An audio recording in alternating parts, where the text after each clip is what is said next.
Hi dear, आज के इस वीडियो में हम देखेंगे ओवरकुक्ड, अंडरकुक्ड, माई कुकिंग और थोड़ा सा टॉपिक चेंज करके देखेंगे टू बी टर्निंग। तो आइए वीडियो की शुरुआत करते हैं। सबसे पहले देखते हैं वर्ब एज एन एग्जेक्टिव। मतलब हम बहुत बार वर्ब का जो यूज़ करते हैं वो एग्जेक्टिव के रूप में यूज़ करते हैं।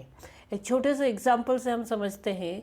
जैसे हमारे पास है राइस और दूसरी तरफ है कंट्री। राइस मीन्स चावल, कंट्री मीन्स देश। जैसे हम कहते हैं कुक्ड राइस, मतलब ऐसे राइस, ऐसे चावल जो पके हुए हैं, तो पके हुए राइस को आप बोल सकते हो कुक्ड राइस। इसी तरह से जो देश डेवलप हो गया है, विकसित हो गया है, उस विकसित देश को आप बोल सकते हो डेवलप्ड कंट्री। इसी तरह से कुकिंग राइस, कुकिंग राइस मतलब आप कुकर में झाँक कर देख रहे हो जिसमें क्या हो रहा है, चावल पक रहे हैं। तो वो अगर पक रहे हैं तो उन चावल को बोल सकते हो पक रहे हुए चावल। और डेवलपिंग कंट्री मतलब ऐसा देश जो विकसित हो रहा है, मतलब विकसित हुआ नहीं है, हो रहा है, तो उसे बोला जा सकता है डेवलपिंग कंट्री।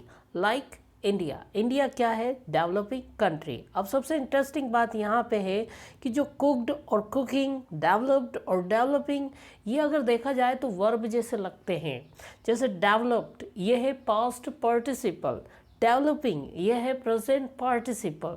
सिंपल भाषा में अगर देखा जाए तो जो डेवलप्ड है ये वर्ब का थर्ड फॉर्म है, जिसे अक्सर हम इसी नाम से जानते हैं। और डेवलपिंग है जो कि आईएनजी फॉर्म में है, जिसको हम आईएनजी फॉर्म से जानते हैं। तो ये दोनों ही फॉर्म हम नाउन में एग्जेक्टिव की तरह यूज़ करते हैं। मतलब एग्जेक्टिव क्या होता है? जो नाउन की विशेषता बताए। तो यहाँ पे कंट्री की विशेषता कौन बता रहा है? डेवलप्ड। कंट्री की विशेषता कौन बता रहा है? डेवलपिंग। तो जो देश पूरी तरह से विकसित हो गया, मतलब काम हो चुका है विकसित होने का, इसलिए हमने यहाँ पे लगाया डेवलप्ड कंट्री। इसी तरह से अगर कोई देश विकसित हो रहा है, मतलब वो प्रोग्रेसिव फॉर्म में है, वो विकसित हुआ नहीं है, हो रहा है, इसलिए हमने यहाँ पे फॉर्म यूज़ किया डेवलपिंग कंट्री। जैसे आपने बहुत बार देखा होगा, कोई खिड़की अगर टूट जाती है तो टूटने का काम हो जाने के बाद हम वहाँ पे ब्रेक की थर्ड फॉर्म का यूज़ करते हैं और बोलते हैं ब्रोकन विंडो। अब ये जो ब्रोकन होता है, वैसे तो ये वर्ब का थर्ड फॉर्म है, यानी पास्ट पार्टिसिपल, लेकिन हम इसको यूज़ करते हैं एज एन एग्जेक्टिव, यानी उस विंडो की विशेषता बताता है कि जो विंडो है वो कैसी है, टूटी हुई। आई होप कि थोड़ा बहुत आपको क्लियर हुआ होगा। हम वैसे छोटे छोटे कॉन्सेप्ट छोटे छोटे वीडियो के माध्यम से हर रोज़ कुछ ना कुछ समझते रहेंगे। तो आइए वीडियो की शुरुआत करते हैं। जैसे ओवर कुक्ड और अंडर कुक्ड में क्या अंतर है? जैसे what are you cooking? Kitchen में कोई कुछ कर रहा है तो हम बोल सकते हैं कि आप क्या पका रहे हो। तो कुकिंग मतलब खाना वगैरह, इन चीज़ों को पकाना या बनाना। तो आप क्या बना रहे हो, इस तरह से भी इसका मतलब हो सकता है। तो मैंने बोल दिया आई एम कुकिंग राइस, मैं चावल बना रहा हूँ। तो your rice are cooked enough. आपने देखा कि उसके चावल क्या है, अच्छे पक गए, जितना उनको पकना चाहिए, खाने योग्य पक गए। तो आप बोल सकते हो your rice are cooked enough. या फिर आप बोल सकते हो your rice are overcooked. अगर ज़्यादा ही सीज जाते हैं, ज़्यादा ही पक जाते हैं, तो बिल्कुल धान जैसे हो जाते हैं, तो ज़्यादा पकने को बोला जा सकता है ओवर कुक्ड, मतलब your rice are overcooked. या फिर आप बोल सकते हो your rice are not cooked enough. इसका मतलब है कि आपके चावल क्या है, कच्चे हैं, जितना पकना चाहिए उतने पके हुए नहीं है। या फिर आप बोल सकते हो इसी सेंटेंस को your rice are undercooked. इसका मतलब भी है कि आपके चावल अभी पके हुए नहीं है, अभी सीजे नहीं है, मतलब थोड़ी और ज़रूरत है इसे पकाने की। अब देखते हैं माई कुकिंग और इनफ का मतलब।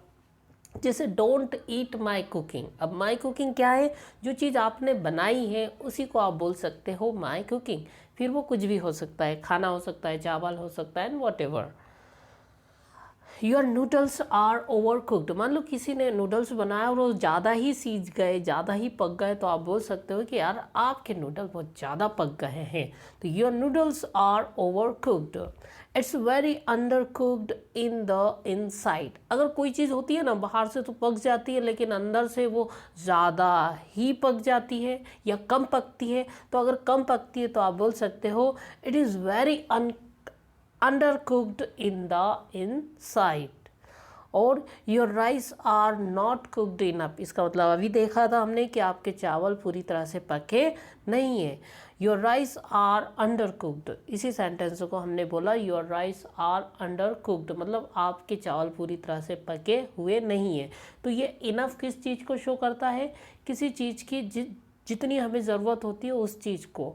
तो अगर वो पूरी है तो आप इनफ, नहीं तो नॉट इनफ के साथ उसको बता सकते हो कि ये उतना नहीं है जितना कि आपको चाहिए। अब देखिए थोड़ा सा टॉपिक चेंज करते हैं, क्योंकि ये मैं टॉपिक बनाते हुए मेरे दिमाग में आ गया था। To be turning. अब टू बी टर्निंग का यूज़ कैसे करेंगे? जैसे आई कांट बिलीव, मुझे विश्वास नहीं हो रहा है। I can't believe I am turning 30 next week. मतलब मुझे विश्वास नहीं हो रहा है कि मैं अगले सप्ताह 30 साल का हो जाऊंगा। तो 30 साल का होना मतलब आप कितने भी होते हो ना, इसी चीज़ को बोला जाता है टू बी टर्निंग। जैसे I can't believe you are turning 40 next month, मतलब आप अगले महीने 40 साल के हो जाओगे, मुझे विश्वास नहीं हो रहा है। या फिर आप बोल सकते हो I can't believe my father's turning, my father's मतलब my father is turning 50 next year, मतलब मेरे पापा अगले साल 50 साल के हो जाएंगे, मुझे विश्वास नहीं हो रहा है। तो टू बी टर्निंग मतलब होना। इस तरह से हम इनका यूज़ कर सकते हैं। Still, teenager and really.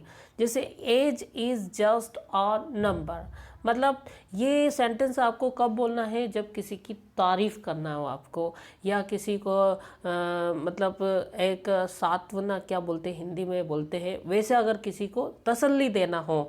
जैसे बहुत सारे लोग हैं ना बहुत चिंतित होते हैं अपनी उम्र को लेकर, तो आप बोल सकते हो age is just a number. है ना, जो एज है ये केवल एक नंबर है। I still feel and think like a teenager.